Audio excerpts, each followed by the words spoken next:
This episode is not concerned with RPGaDAY, as surprising as that might seem. However, I am curious about your thoughts and your experiences, the cool stuff you've found, the challenges that you've had, and your ideas about next year. So, I've already gotten some messages from a couple of people about RPGaDAY, and if you've been thinking about RPGaDAY in that way, please send them my way through SpeakPipe as a voice message or at runescastshadows, no caps, all one word, at gmail.com. And I'm putting together a reflections, post RPGaDAY 2023 podcast episode, and all of those things will be bundled together there. All right, let's get to it.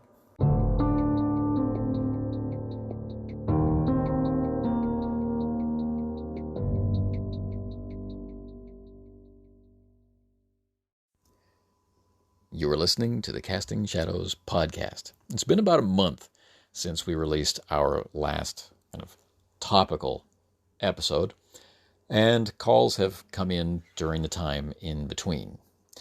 So we're going to begin this episode with a series of calls from Jason Connerly of the Nerds RPG Variety Cast, who, as usual, asks all the right questions about all the right things to make the podcaster pleased that someone out there was listening, and not just listening and nodding their heads to themselves, were willing to reach out now that it's become so difficult to do so and leave voice messages. So thank you very much, Jason, for taking the time out of your very busy schedule with everything going on and all of the different podcasts that you interact with to leave these messages about our last episode, where we talked about lethality and we talked about using Dungeons and Dragons as an example. We talked about the presence of story in play versus the presence of story simply as byproduct. So Jason raises some important questions, and rather than me talking about what Jason talked about, let's listen to Jason talk about it. So, Jason, go for it. Hey Anthony, Jason here. Just listened to Untaming a Lethal Conflict, your latest episode. Great episode. I will go to your guest YouTube channel and subscribe. I don't know how much I'll get to consume those episodes, as I don't get to watch YouTube very often, but I will make an attempt. I think there were a couple really interesting things brought up that I want to touch on here. One is that while I agree with the conflict between dungeon crawl mode and story mode, I think there are different layers of this, because a lot of the game designers and a lot of these big early modules and the way a lot of groups play, individual characters are not that important. It's not the story of the individual character. It's the story, or the story of the group. So your individual characters can die, and that's okay. So we don't need to have mechanisms to keep characters from dying. A TPK would derail it, but aside from a TPK, the story goes on, and that character's death is just part of the story. I'm playing in Wrath of the Righteous, Pathfinder 1st Edition, run by Joe Richter over Hindsightless, and we've had character deaths. We've been playing for a year, and we've had character deaths in that game, and we all have backup characters created, because we expect to have characters die. It just happens that the multiple character deaths we have had involved in one player. But in that game, we totally accept that. As long as one character survives, the quest will continue. And we could pick up and make the quest continue if they all died, but it'd be a little bit trickier story-wise to have the continuity, right? And the same thing with something like Mass and Nyarlathotep. You expect characters to go insane and die and have horrible ends in that game, but as long as somebody in the group passes on the continuity, we're okay. And the final group in that may not be the group that started at all. It might be like one of these bands where they don't have any original members anymore, but you have some continuity and the story still goes on. So I don't think individual characters are that important. to a lot of play groups and to a lot of game designers and module writers and adventure writers. I think there are a lot of players and a lot of groups that individual characters are very important. And if that individual character doesn't make it all the way through, it's a real drag for that player or for that group. And I think that's 100% valid. So I'm not trying to present this as that you guys were presenting a wrong point of view. But I think there was that third point of view there, the idea of each individual character is not, the whole is more important than the individual parts. And like I say, like a lot of bands, as long as there's some continuity throughout the story, it really doesn't matter if the characters all make it through or not. Now, that's going to depend on the game. There are a lot of games where that won't work. There are a lot of groups that won't work, and I accept that. And I'm not trying to impose a play style or an ethos on anybody else. It's just the way I've always approached it, and a lot of the groups I played with have always approached it. And when you read some of these longer adventure paths and things, it's the way they seem to expect it to happen to some degree. So, anyway, I just wanted to throw that comment in, and I will call back with other comments. Jason, I love the care you extended in trying to frame your comments so as not to seem like a challenge to the material that was presented, but instead an addition to it. And you're absolutely right. You're 100% right. Eloy and I had a conversation about what exactly it was that we wanted to talk about. And as he's been building up the videos on his channel, it became apparent to him that there was a certain order of information that he wanted to present, that he wanted to be sure to be clear about. Because, like you and I have discussed, like a lot of people I've discussed things with have noticed, that at a certain point, the threads in a conversation get lost. So he wanted to explode it out into its individual pieces. And so you have demonstrated to me perfectly that you were really listening, and you have what I like to call the ears to hear. You have the experience of this sort of play to recognize what must come next, right?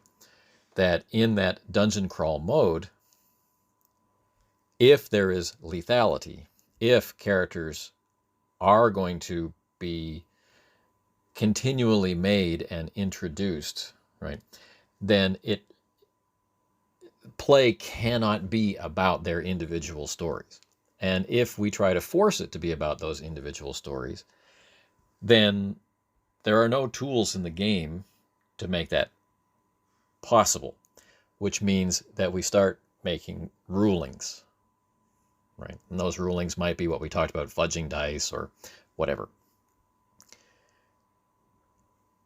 However, the other part of your call-in is about how, for those who do think, they look back over the events of play and say, look at our story or whatever, they can still see it regardless of the fact it's untied, it's not connected to the individual lives of the character.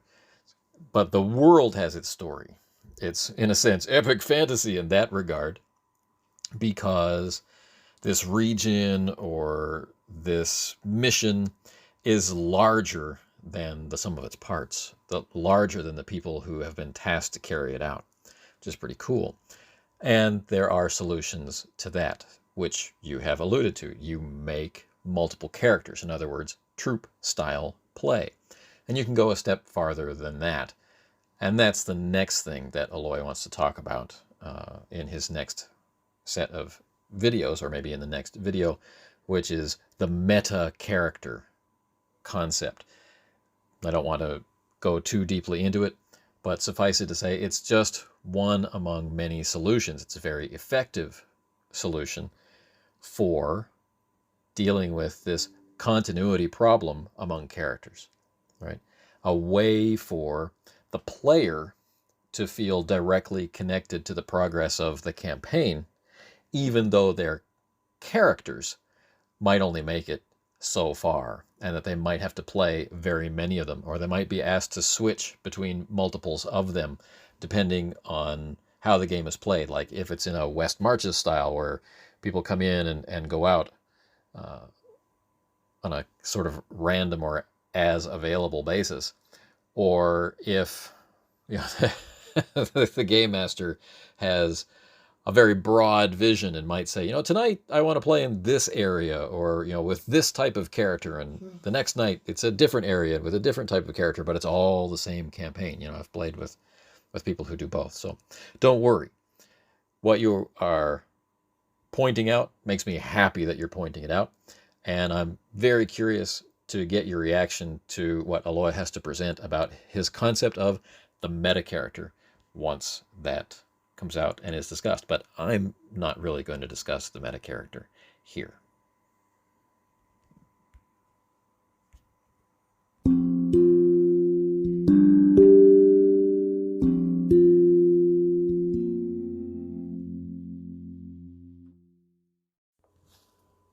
This next call from Jason contains two main topics. One, kind of terms and theory, which is right up my alley, and the other about a technique for play, which I find fascinating. It's both surprisingly immersive on one hand, and yet it's also incredibly tactical on the other, and a variety of things in between. But let's let him describe it. It connects back to the previous episode. Jason back with other thoughts on the Taming a Lethal Conflict episode. Give the map to the players in the dungeon crawl. I love it. And yes, in a sci-fi game, that makes total sense. And it could definitely make total sense in other genres. Maybe they're giving the blueprints to the dungeon. Now, the blueprints may not be complete, but they've got a partial map, right? And even D&D, I mean, go back to OD&D, go back to the original game. We have treasure maps and things. So there's no reason you can't give a map to the players. But the players need to be aware that the map may or may not be totally accurate, and it may not show everything that's in those rooms, right? But I love the idea of giving players a map. And let's be honest, in the virtual world that many of us play in now, it speeds things up quite a bit. So there's no question about that. I also love, maybe I've heard you say it before. I've heard you talk about, prepare to improvise before, and the idea that play is that intersection between total improv and total preparing a story that you're going to walk the characters through. And that's where I'm at. That play, I guess that plays, but that prepare to improvise thing, which actually means you have less prep to do as a GM once you wrap your head around the characters and the factions and the things in the world. So it actually does lighten your load as a GM some. But the other thing you said here that maybe I've heard said before, and I think I've always instinctively known it, but it breaks it down so perfectly. We ask what's an RPG and this and that, but honestly, the whole action, reaction, interaction, you could boil it down to that. That's what does an RPG require? Well, if you need action, reaction, and interaction for it to work. Those three words, that little thing is incredibly powerful. And, in a way to explain what RPGs are, or to make sure our games are still doing what we want them to do, I think that's incredibly useful. Thank you for mentioning that. I'm glad that my distillation of the things that make up role-playing down to the simplest component parts that I can think of for them, I'm glad that resonated with you. When I think about role-playing games, I think of, what is a role-playing game? A role-playing game is an opportunity to make decisions from the perspective of a character in an imagined world, as if both of those things were real, both the character and the world. That is what we take on when we're playing a role-playing game. Now, we can modify this in a bunch of different ways, but I see those as modifications, as developments, as expansions, as alterations, as evolutions. I don't see them as particularly negative, but I do see them as modulation of that core principle. The role play, therefore, the making of decisions, that's expressed through action. through reaction and through interaction. And the game master, if there is one, in order to provide for that world that is to seem real, I feel most efficiently and at its core will conduct some amount of preparation in order to be able to themselves act, react, and interact in play. In other words, improvise. So preparation for improvisation. This to me is as small a kernel as I can make of what is a role-playing game, what do we do when we play, and all of that stuff. That is the basis from which we build our discussion of role-playing games. So, thanks for the thanks. As to your other point about giving the players the map, you make good points all the way through. And some of my early fun as a role player, back when I was still playing Dungeons and Dragons, was playing a thief character who was headquartered, I guess you could say, at the Keep on the Borderlands. And how I made my way was stealing maps or adventuring into the caves of chaos and liberating maps from corpses, and slowly compiling together a better map than any group that has just shown up could possibly get. So selling the maps and otherwise marketing and liberating and altering maps was how I made my way in those early days. Never needing to go too far into the caves of chaos myself because I was playing a thief character and it didn't really make a lot of sense. And the way that the game master at the time, or the dungeon master at the time, portrayed the NPCs in the actual keep was far more interesting to me in those days than the combats occurring in the caves. It's funny. Later on, when I played through that again, playing a more martial character, I got a lot more fun out of helping to clean out the caves of chaos. But that's a different story. But having the map in front of you compared to going in blindly and having every decision being pure speculation is a completely different feeling in play. And I really prefer having access to some information in order to make some decisions prior to have some effective planning in order to help build that connection to the character. Anyway, it's a fun thing to think about.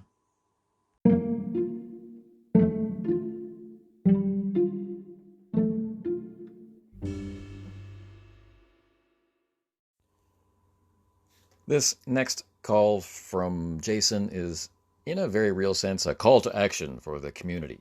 Those of you who are familiar with the term double-blind and how it applies to a variety of different games, including role-playing games and their ilk, and to war games, well, let's listen to what Jason has to say.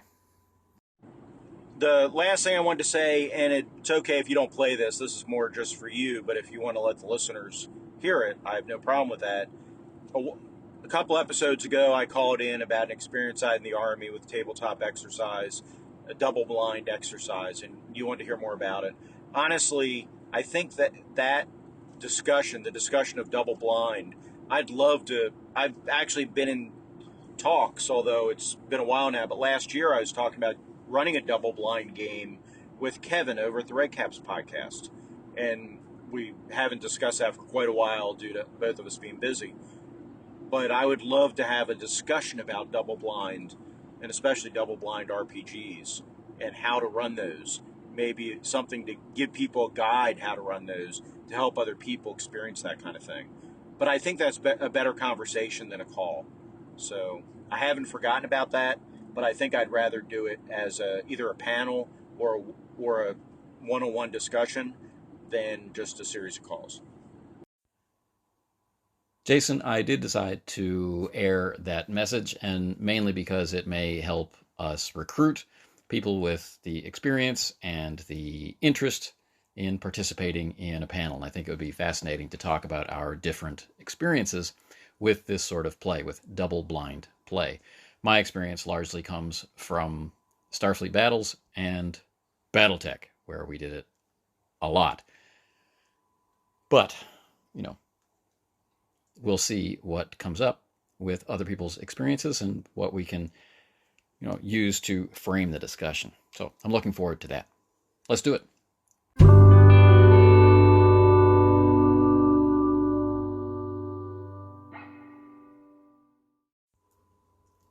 We have one more call from Jason, but I'm going to save that to the end of the episode. So hang around to the end of the episode if you want to hear that. You may or may not enjoy it. All right, then. In this segment, I'm going to make an effort to bring in some past threads, some comments which were in previous episodes tangential, and try to make from them a specific segment around which this episode could be said to hang. And those comments really deal with the question of, or the condition of, the experience of what's commonly called immersion. And like with a lot of what I end up talking about, the first place I want to begin is with nuance and semantics. Because often what we hear or read on the internet about immersion isn't really the full picture. And even lately, what we've been talking about here on the podcast in terms of a preference for, a desire for in-character as character play, again, that kind of creates a kind of momentum or a kind of assumption that any conversation about immersion would then automatically be just one kind of immersion, that is, immersion in character. That what we are transported to, or what we lose ourselves in, or the thing which becomes the whole of our focus, or however it is that you want to describe the experience of the flow state in your play, must be, in that context, it must be immersion in character. But I haven't found this to actually be true. Often, I find that the conversation about immersion has to begin, like logically has to begin, at reducing the barriers to that state or that condition appearing in the first place. You'll find this in sports. You'll find this in war games of a more competitive nature. You'll find this in role-playing games. We end up needing to separate ourselves from things which distract us. But things which distract us aren't necessarily all the same thing.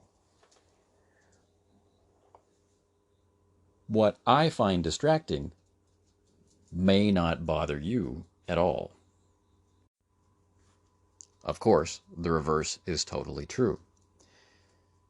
And our propensity to immerse in something also seems to vary from person to person. I have met people who have never once had the experience of being caught up with the perspective of their character. They haven't been consumed by their ability to imagine through the character's eyes, or at the very least imagine themselves in the other world.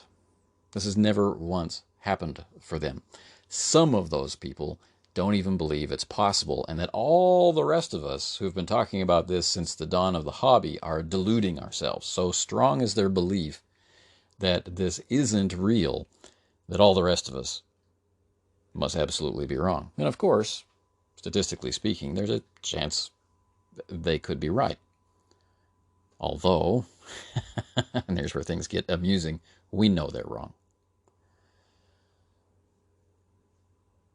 I've met people that get immersed in simply imagining the world. A lot of these are game masters, people who spend a lot of time honing the craft of describing the world. Some of them want to be able to speak in packets of description no longer than a minute, right? And so they work at this public speaking skill to refine their description down into 1 minute or less bites. And in the process of transmitting that information, they find themselves in their imagination, of course, transported to this world. They can see it in their mind's eye. They are just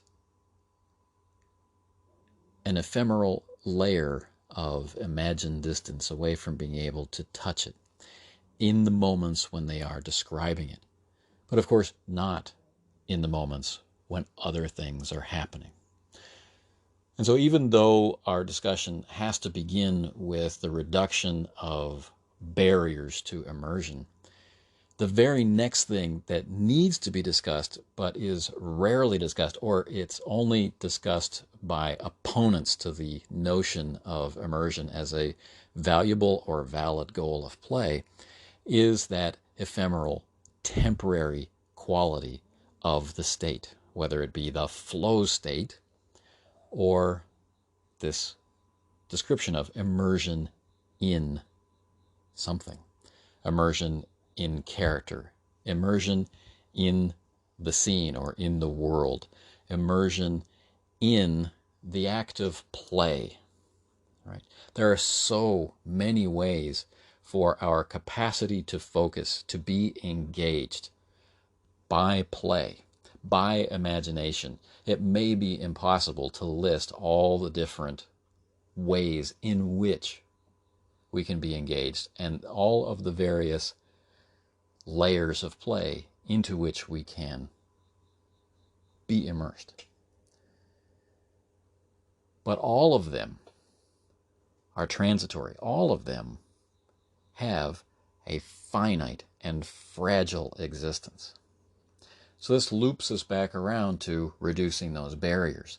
We want to do things like, in some groups, get rid of all electronic devices, turn off ringers, turn down the lights. We want to have comfortable seats. We want to have the drink and food orders handled so that there are no things, no external things which might interrupt our play, and therefore we can weave description around ourselves, and from that description we can build images in our mind's eye, and in those images we can act, react, and interact as our characters and experience immersion in character.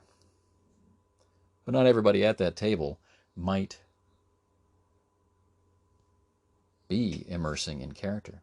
They might instead be immersing in something else, immersing in scene, immersing in their sense of being a part of an emergent story. They might simply be whisked away into a timeless period of enjoyment or engagement or immersion, as we call it, in the camaraderie of the table. Who can say?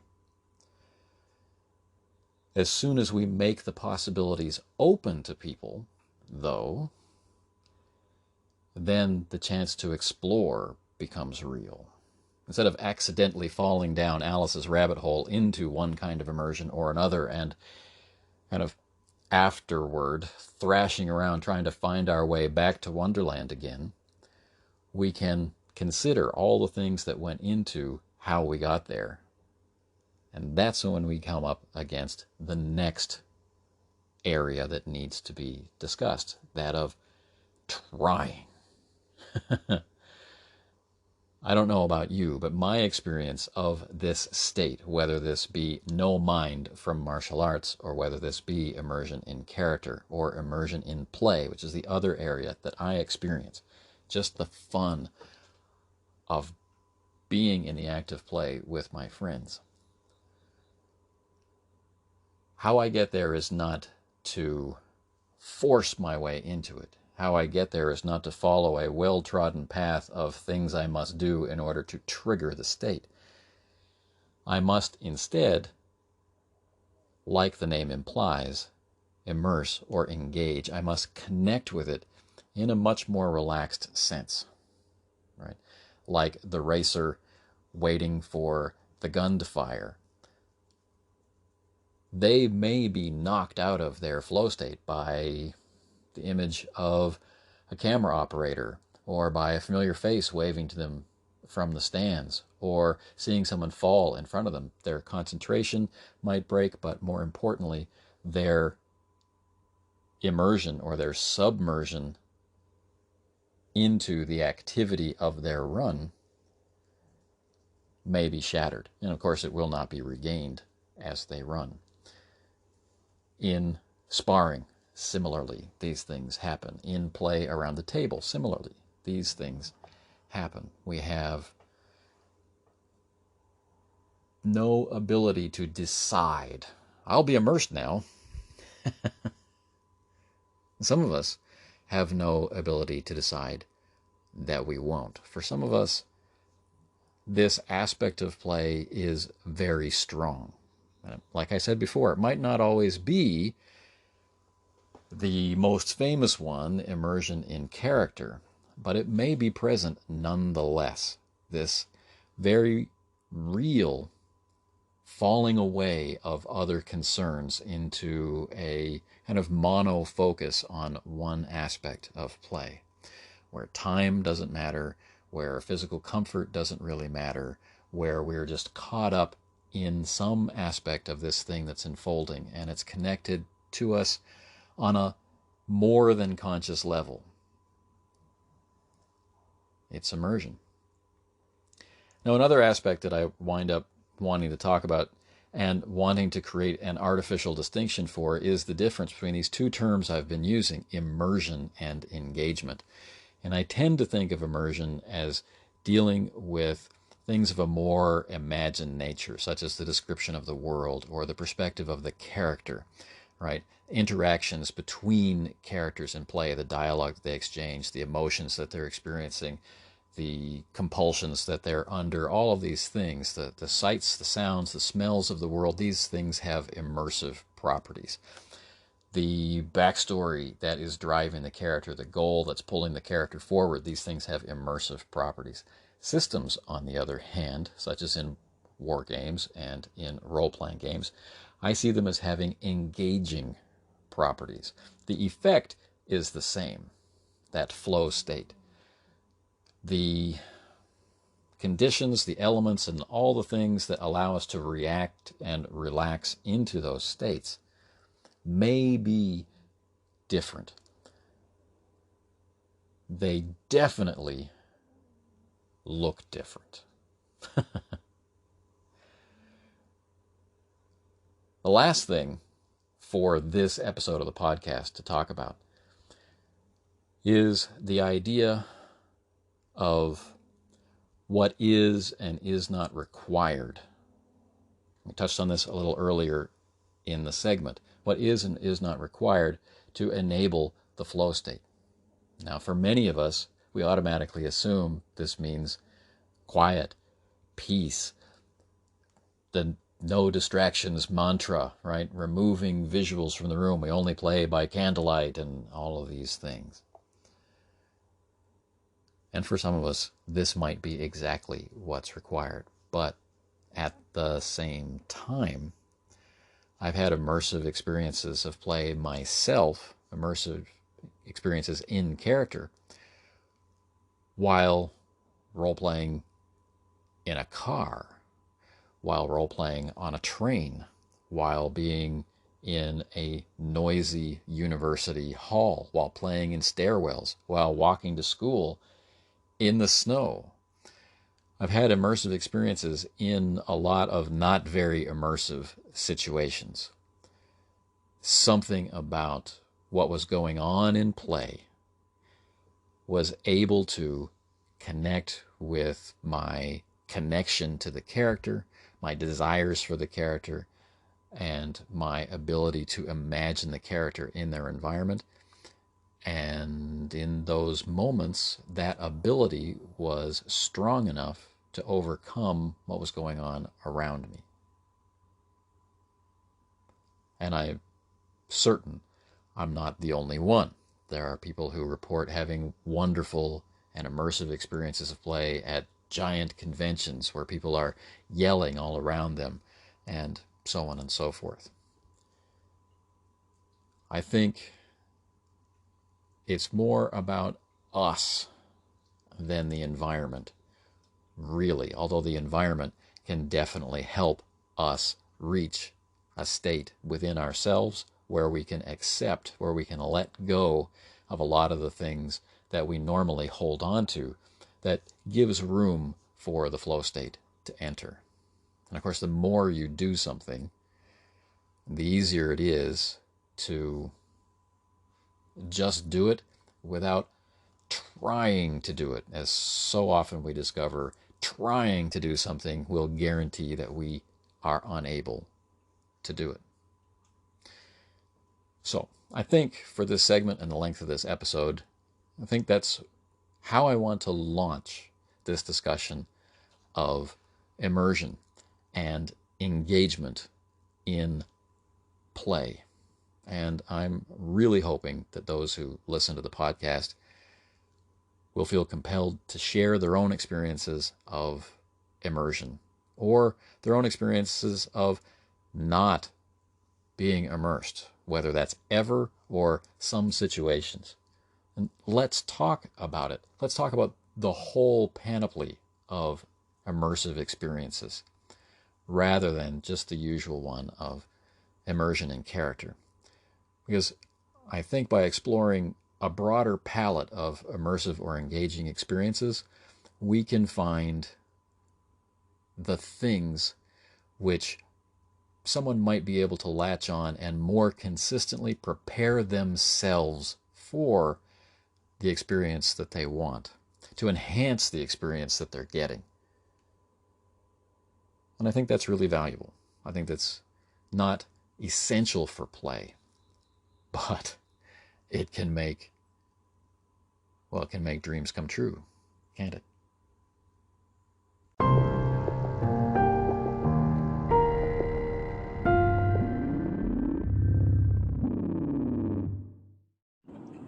By the way, great appearance on the recent episode of Tabletop Talk and Third Floor Wars with David talking about RPGaDAY, but I think you're mistaken at one thing.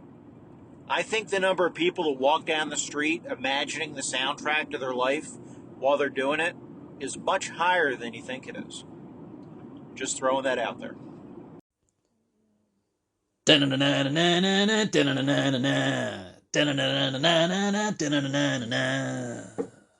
Maybe you're right. Bonus points if you get the musical reference.